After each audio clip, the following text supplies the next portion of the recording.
Premiere league की तैयारियों के लिए नेशनल हाई परफॉर्मेंस सेंटर आए हैं, कैसा लगा आकर? कल भी आपने यहाँ पे प्रैक्टिस की और कैसा लगा, तैयारी कैसी कर रहे हैं आप?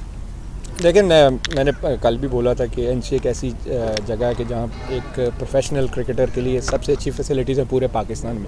तो एज अ प्रोफेशनल आपको ऐसी ही फैसिलिटीज़ चाहिए होती हैं बिफोर द टूर्नामेंट कि आप अपने आप को रेडी कर सकें। और मैंने कल भी कहा था कि मैं ऑनेस्टली मैं घर बैठा हुआ था तो मैंने सोचा कि यार क्योंकि 2 दिन बारिशें हो रही थी तो प्रैक्टिस नहीं हो पा रही। मैंने कहा मैं सिटी साहब से रिक्वेस्ट कर लेता हूँ कि शायद वो मान जाएँ। मैंने उनको मैसेज किया तो उन्होंने कहा no issue, you can go and do your practice. तो मैं खुश हो गया कि यार ऐसी जगह पे तो आपको पता ही है। तो ये उनकी आई थिंक बड़ापन है कि एज अ चेयरमैन फिर उन्होंने मुझे दोबारा मैसेज भी किया कि ऑल सॉर्टेड।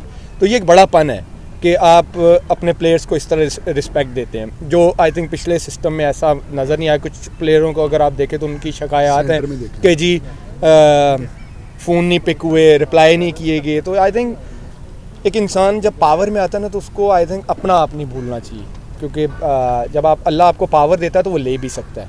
तो अगर आप इसका मिसयूज़ करेंगे तो फिर आप जिस तरह आजकल टीवियों पे जा के गिले शिकवे हो रहे हैं तो फिर ऐसे ही होता है। ऑनेस्टली ये गिव एंड टेक है, जैसा करो वैसा भरो। तो इंसान अगर नीयत साफ रखे, अपने काम से काम रखे तो उसके लिए चीज़ें आसान हो जाती हैं। पर फिटनेस को बरकरार रखना कितना मुश्किल होता है टीम से बाहर होने के बाद? देखिए एज अ प्रोफेशनल आपको पता है कि आपके पास कोई एक्सक्यूज़ नहीं है कि मेरे पास फ़िटनेस के लिए जगह नहीं है या मैं क्रिकेट नहीं खेल रहा तो मैं अपने आप को फ़िट नहीं रख सकता। बहुत सारी चीज़ें होती हैं कि आप जाके अपना डाइट अपना प्लान सही रखो, आप अपना स्लीपिंग टाइम सही रखो। बहुत सारे जिम्स हैं आजकल, बहुत सारे क्लब ग्राउंड्स हैं, आप जाके अपने आप को फ़िट रख सकते हो, मैचेस खेल सकते हो। लेकिन यह है कि जब तक आप फ़िट नहीं रखोगे अपने आप को तो आप कम्पीट कैसे करोगे? तो आपको कम्पीट करने के लिए आपको फिट रहना पड़ता है। मेरा भी रजीम चेंज हुई है तो उसका कितना को फ़ायदा पहुंचेगा। जिस तरह मिसबा के मुतालिक, वकार के मुतालिक, कुछ जर्नलिस्टों के मुतालिक रमीज़ ने बोला और जो उसका रवैया था उनका, तो क्या कहेंगे उस पर? क्या बेहतर था, ऐसा होना चाहिए कि चेयरमैन को?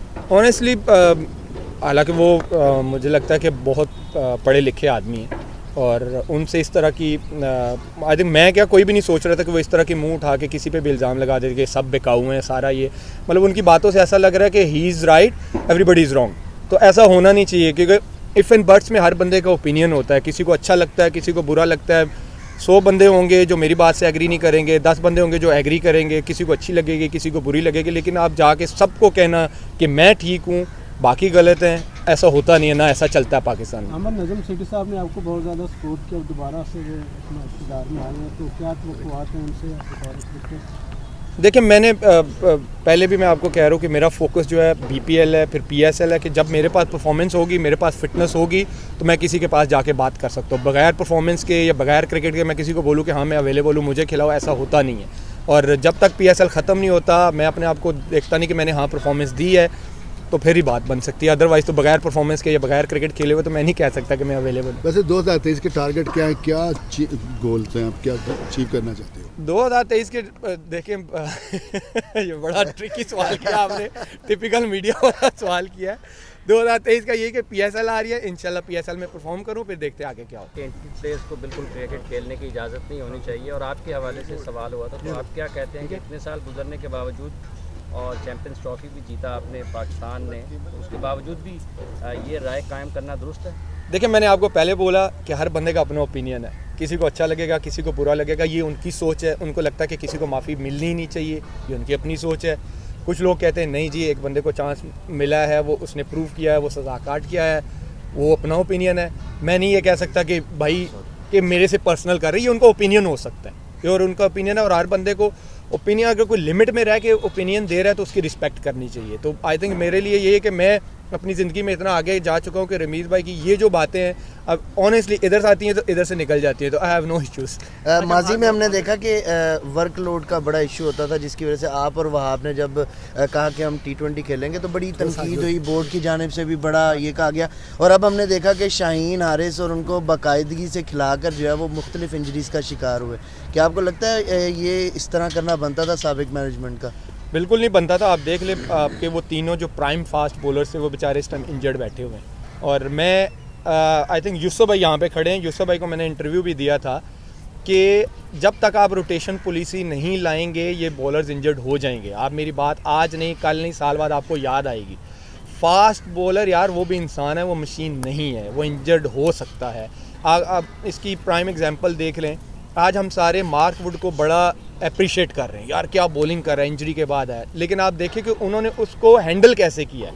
उसको एक मैच खिलाते थे, एक रेस्ट दे देते थे, एक खिलाते थे, एक रेस्ट दे देते थे।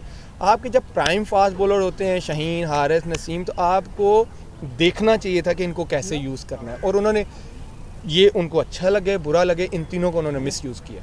आमिर भाई, सारे लोग पूरा पाकिस्तान तकरीबन आपकी जब बॉलिंग देखते थे इंडिया के खिलाफ खासकर, तो अभी भी उनकी डिमांड है कि उनको ग्रीन जर्सी में देखना चाहते हैं। तो अपने फैंस को क्या कहेंगे कि वो इंतज़ार करें कि पाकिस्तान की दोबारा से आप ग्रीन जर्सी पहनेंगे? सबसे ज़्यादा उनकी डिमांड है। ये कान इधर से पकड़ो, आते घूम फिर के आप उसी चौक पे हो। देखिए, मैंने आपको पहले बोला है कि बिल्कुल, मैं अब ये भी नहीं कहूँगा कि एक तरफ लोग चाहते, कुछ लोग ऐसे हैं जो कहते हैं कि नहीं खेलना चाहिए, लेकिन एक तरफ ऐसे हैं जो कहते हैं खेलना चाहिए। मैं तब तक कुछ नहीं कह सकता, जब मेरे हाथ में कुछ होगा तो मैं कहूँगा ना।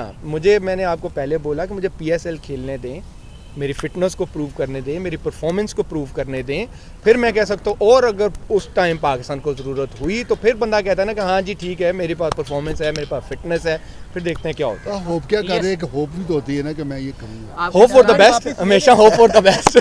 जवाब आपसे लेना चाह रहे हैं। रिटायरमेंट वापस ले रहे हैं। मशहूर एस्ट्रोलॉजिस्ट ने कहा है कि मोहम्मद आमिर का कमबैक होगा इस साल, तो इस बारे में आप क्या कहते हैं? ये कौन है जी? डॉक्टर सामिया। सारा आई डोंट नो, मुझे कोई आइडिया नहीं। देखें क्या स्टार्स वाले या जो भी हैं, आमिर, आपकी अल्लाह जो करता है बेहतर आपकी ख्वाहिश है रिटायरमेंट वापस लेने की, आपकी ख्वाहिश दोबारा खेलने की? ये हमारी भाभी की क्या ख्वाहिश है? हाय चलो यही डाल दो। यार देखें, अल्लाह ने मुझे मौका दिया, मैं ये फिर बात कर रहा हूँ, मौका दिया तो मैं ज़रूर खेलूँ। Thank you. Thank you ji.